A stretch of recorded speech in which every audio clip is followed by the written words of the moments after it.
RS brothers లో ఆషాఢం KG sale మళ్ళీ మొదలైంది. మరెన్నో క్రేజీ ఆఫర్స్ ఖైదీ చేయండి ఆర్ఎస్ బ్రదర్స్.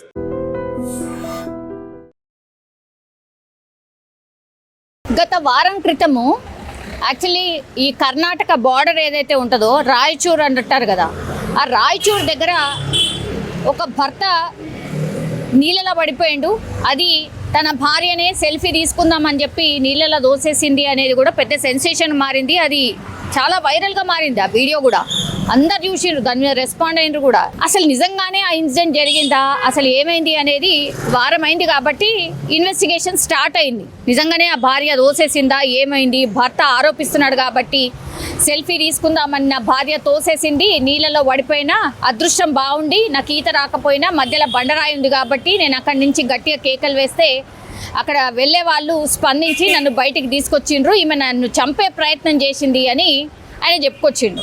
తీరా చూస్తే ఏంది, యాక్చువల్లీ కేవలం నెల మాత్రమే అయింది వాళ్ళిద్దరు మ్యారేజ్ అయ్యి, నెల రోజులు అయింది అంతే. అక్కడనే దగ్గరలో ఉంటారు, అత్తగారి నుంచి అమ్మగారింటికి, అమ్మగారి నుంచి అత్తగారింటికి ఏదో పోతున్నారు. అప్పుడు మధ్యలో కృష్ణానది మంచిగా పరవళ్ళు దొక్కుతుంది. ఆ టైంలో బాగుంది కదా అని బ్రిడ్జ్ దగ్గర సెల్ఫీ తీసుకునే క్రమంలో తోసేసింది నా భార్య అనే ఆయన కంప్లైంట్.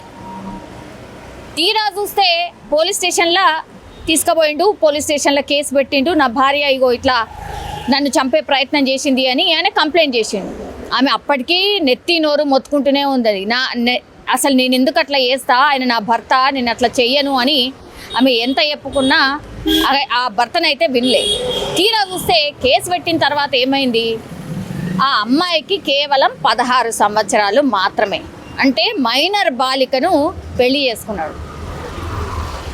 నేనేదో నా భార్య దోషేసింది, ఆమె చంపే ప్రయత్నం చేసింది, హత్యాయత్నం కేసు పెడదామని నేను పోతే లాస్ట్కి వస్తే ఉల్టా ఇప్పుడు 16 ఏళ్ళ అమ్మాయిని, మైనర్ బాలికని నువ్వెట్లా పెళ్లి చేసుకున్నావని బాలల హక్కుల కమిషన్ వచ్చింది. తర్వాత ఈయన మీదనే పోక్సో చట్టం అయింది. ఇట్లా కేవలం 16 సంవత్సరాల వయసున్న ఆమెకి గంత చంపే అంత గంత భర్త అంటే రెస్పెక్ట్ లేకుండా చంపే ప్రయత్నం చేస్తుందా? అసలైన ట్విస్ట్ ఇదన్నమాట. భర్తనేమో ఏమనుకున్నాడు, నిజంగానే అక్కడ ఏం జరిగిందో మనకు తెలియదు. ఆ ఇన్వెస్టిగేషన్ ఒకవైపు నడుస్తున్నది. యాక్చువల్లీ ఈయన ఏమనుకున్నాడు, మరి నిజంగానే ఈమెను వదిలించుకునే ప్రయత్నం ఏమైనా చేసిండా తెలియదు. ఆమె మాత్రం చాలా అమాయకంగా అక్కడ ఏం జరుగుతుందో అర్థం కాలే ఆమెకి. నిజంగా ఆ రోజు ఇన్సిడెంట్ జరిగినప్పుడు కూడా ఆమెకి ఏం అర్థం కాలే. ఆమె చెప్తుంది నేనేం చేయలే అని. మరి ఈయననే ఏమైనా ప్లాన్ చేసిండా, ఈమెను వదిలించుకునే ప్లాన్ ఏమైనా చేసిండా తెలియదు. ఇప్పటికైతే ఆ కేసుకి సంబంధించి ఇంకా క్వశ్చన్ మార్క్స్ చాలానే ఉన్నాయి. నిజంగానే ఇరువురు తోసుకునే ప్రయత్నం ఏమైనా చేసిండ్రా, లేకపోతే నిజంగానే ఆమె భర్తను బదిలించుకునే ప్రయత్నం ఏమైనా చేసిందా అనేది ఇన్వెస్టిగేషన్ ఒకవైపు నడుస్తుంటే, ఇప్పుడు బాలల హక్కు ఎంటర్ అయింది. దాని తర్వాత పోక్సో చట్టం ఈయన మీదే నమోదైంది. ఇక్కడ బాల్య వివాహాలు చట్టరీత్యా నేరం అన్న విషయం స్పష్టంగా తెలుసు.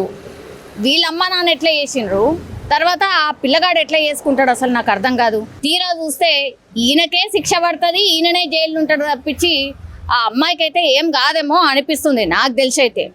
బికాస్ ఆమె బాలల హక్కుల చట్టం అసలు ఉండంగా నువ్వు ఎట్లా పెళ్లి చేసుకుంటావు అనేది ఫస్ట్ క్వశ్చన్. పోక్సో చట్టం కింద కేసు నమోదైంది. మరి నేరం ఎవరి వైపు ఉంది, నీ వైపే ఉంది. సో పెళ్లి చేసుకునే కంటే ముందు అసలు అమ్మాయి వయసు ఎంత,